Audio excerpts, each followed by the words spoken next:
शाहीन की गिरफ्तार होने के बाद उसके परिवार की प्रतिक्रियाएं सामने आई हैं। शाहीन के पिता ने कहा कि शाहीन से बात 1 महीने पहले हुई थी और वहीं शाहीन के पूर्व पति हायत जफर ने एनडीटीवी से बातचीत करते हुए कहा कि शाहीन लिबरल थी, पता नहीं उसने ऐसा क्यों किया। अब क्राइम ब्रांच कानपुर में हायत जफर से भी पूछताछ कर रही है।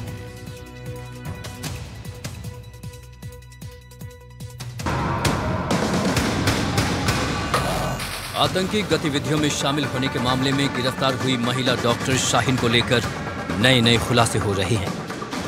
शाहीन के पूर्व पति हयात जफर से भी क्राइम ब्रांच कानपुर में पूछताछ कर रही है। तो वहीं हयात जफर ने एनडीटीवी से बात करते हुए कहा कि शाहीन से तलाक के बाद उनका कोई संपर्क नहीं है, लेकिन जितना वो उसे जानते हैं शाहीन लिबरल थी, उसके धर्म के प्रति ज्यादा जागरूकता भी नहीं थी।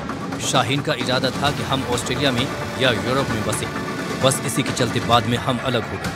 जफर हयात ने कहा कि उसने ऐसा क्यों किया ये तो वही बता सकती है। दिल्ली आतंकी गतिविधि में उनका नाम आ रहा है, क्या कहेंगे उसमें? आपके लंबे समय से संबंध, आखिरी बार आपके कम संपर्क रहा होगा? तलाक कब हुआ आपका सर? बच्चों का संपर्क रहता था क्या? डॉक्टर जफर हयात जिससे डॉक्टर शाहीन की शादी हुई थी, वो बताते हैं कि शाहीन बहुत अच्छे से रहती थी, उसकी ख्वाहिश थी कि वो ऑस्ट्रेलिया या यूरोप जाकर बस जाए, लेकिन डॉक्टर हयात ऐसा नहीं चाहते थे और धीरे धीरे परिवार में मतभेद शुरू हो गया। मतभेद का नतीजा ये हुआ कि डॉक्टर शाहीन अपने बच्चों को छोड़कर अलग रहने लगी और फिर वो नौकरी भी बिना बताए छोड़कर फरार हो गई। डॉक्टर शाहीन के भाई शोएब ने एनडीटीवी से बात करते हुए कहा कि वो पढ़ने में बहुत तेज थी, कट्टर नहीं थी। परिवार बीते 4 सालों से डॉक्टर शाहीन के संपर्क में नहीं था। ब्रिलियंट तो थी, ब्रिलियंट तो थी। तो विदेश हो गए। अच्छा, उन्होंने ये भी बताया कि बहुत लिबरल थी, मतलब कोई ब्रिलियंट थे। उन्होंने बताया कि बहुत जो है लिबरल थी, कभी कोई बहुत ज्यादा धार्मिक किस्म की नहीं थी। नहीं ऐसा था। हाँ, ऐसा था। इधर हाल फिलहाल में हुई हो तो आप लोग को तो जाहिर है नहीं पता होगा, लेकिन पहले बहुत लिबरल थी।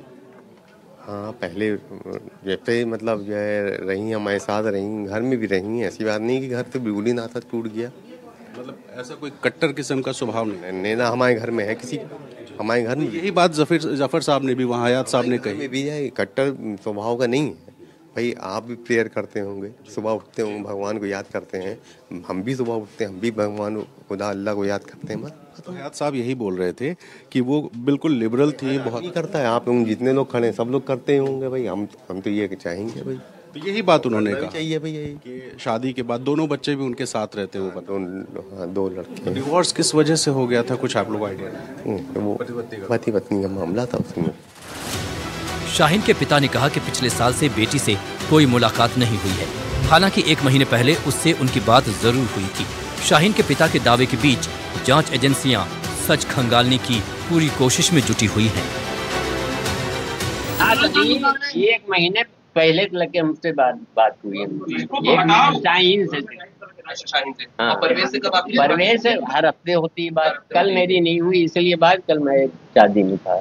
साल 2013 वो साल था जब डॉक्टर शाहीन बिना बताए नौकरी छोड़ करके चली गई थी। इसके बाद फिर वो फरीदाबाद गई, वहाँ किसके किसके संपर्क में आई इस विषय में कोई इसलिए नहीं बता पा रहा है क्योंकि ना पति से कभी संपर्क हुआ और पिछले 4 सालों से अपने पिता या भाई से भी वो संपर्क में नहीं थी। लखनऊ से कैमरा पर्सन राजेश गुप्ता के साथ रणवीर, एनडीटीवी इंडिया। और कुछ राज ऐसे होते हैं जो कई बार सवालों में उलझ कर रह जाते हैं। दिल्ली ब्लास्ट में डॉक्टर और कई ऐसे किरदार हैं जिनकी चर्चा रोज हो रही है। आप भी डॉक्टरों का नाम सुन रहे हैं, लेकिन आतंक का ये डॉक्टर मॉड्यूल कहां से शुरू हुआ, कैसे दिल्ली धमाके से इसके तार जुड़े, वो 3 मौलवी कौन हैं जिन्होंने पढ़े लिखे ज़हीन डॉक्टरों के दिमाग में आतंक का बारूद भरा, कैसे ये डॉक्टर आतंक के आकाओं के संपर्क में आ गए।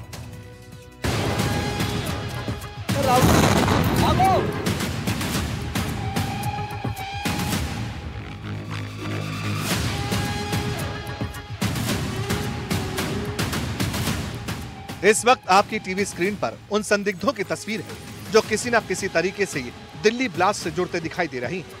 कई ऐसे हैं जिनकी फोटो सामने आ चुकी है, जबकि कुछ ऐसे हैं जिन पर लगातार खुलासे हो रहे हैं।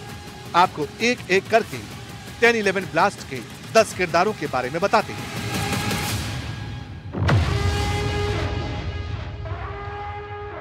पुलवामा के लेथपोरा का कोइलका, ये वो गांव है जो इस वक्त पूरे देश में चर्चा का केंद्र है। वजह है यहाँ का रहने वाला डॉक्टर उमर, वही डॉक्टर जो कार ब्लास्ट का संदिग्ध।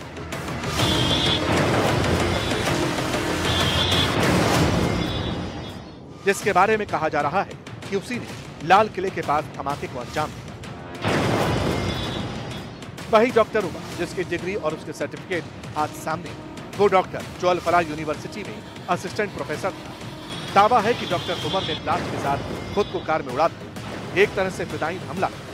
लेकिन एजेंसी इस पूरे एंगल को अभी खंगाल रही। वहीं उमर का परिवार कहता है कि वो क्रिकेट का शौकीन था, चुप रहता था मगर क्रिकेट खूब खेलता था।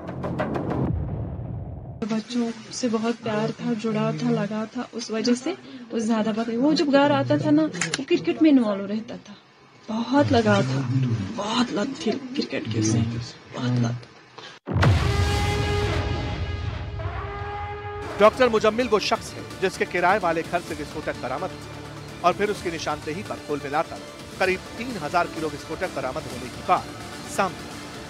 यहाँ से कुछ ही मीटर्स की दूरी पर डॉक्टर मुजम्मिल का भी घर है और डॉक्टर मुजम्मिल वही शख्स है जिसके घर पे 2900 किलो का विस्फोटक सामग्री बरामद हुई है। इसके साथ ही साथ अल फलाह यूनिवर्सिटी जो है वो भी इसके बस कुछ ही कदम की दूरी पर है। तो बड़ा सवाल यही उठता है कि ये सारी चीज़ें आसपास इर्द गिर्द होने से इनके तार एक साथ जुड़े हुए हैं, इनकी जो बातें हैं वो सारी एक साथ जुड़ी हुई हैं और इसलिए ये शायद कहीं ना कहीं एक बड़े पिक्चर की तरफ इशारा करता है कि ये बड़ा एक प्लान करने वाले थे।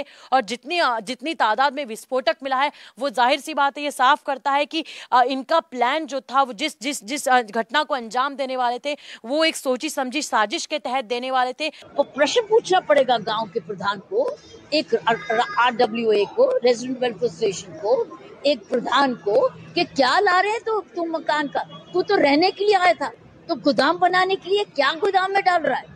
ये प्रश्न जब तक हम पूछेंगे नहीं और अगर प्रश्नों का आंसर आपको सही नहीं मिलता, सही समय से पुलिस को इन्फॉर्म करो। ये अब कर्तव्य है हमारे देश का। अगर कोई विद्रोह, अगर कोई गद्दार नहीं रह रहा इस देश में, ये गद्दार है। अक्टूबर में पहली बार इस मॉड्यूल को लेकर जानकारी तब मिली जब साउथ कश्मीर में जैश का पोस्टर चिपका हुआ मिला। पुलिस ने इस सिलसिले में आरिफ समेत 3 लोगों को अरेस्ट किया। पूछताछ में सहारनपुर के डॉक्टर आदिल का नाम सामने आया और फिर आदिल के जरिए अल फलाह यूनिवर्सिटी के डॉक्टर मुजम्मिल और उनके साथियों की बात सामने आई। तब पता चला कि ये साजिश कितने बड़े लेवल पर थी। लेकिन आदिल था कैसा? सहारनपुर में 5 लाख रुपए महीने की सैलरी लेने वाला डॉक्टर पब्लिक में कैसा बर्ताव करता था, उससे लेकर पुराने साथी क्या कहते हैं। उन्होंने मार्च मंथ में ज्वाइन किया था और यहाँ पर उनका जो स्वभाव था बड़ा विनम्र था, सबसे बहुत प्यार से बात करते थे। कोई इस तरह की चीजें हमें कभी नहीं महसूस दी। वो एक एक्टिवा से मानक मऊ में रहते थे। सुबह 10 बजे अपने पूरे टाइम पे कार्यरत यहाँ पर आ जाते थे और शाम को 6-7 बजे तक पेशेंट्स को देखकर उनका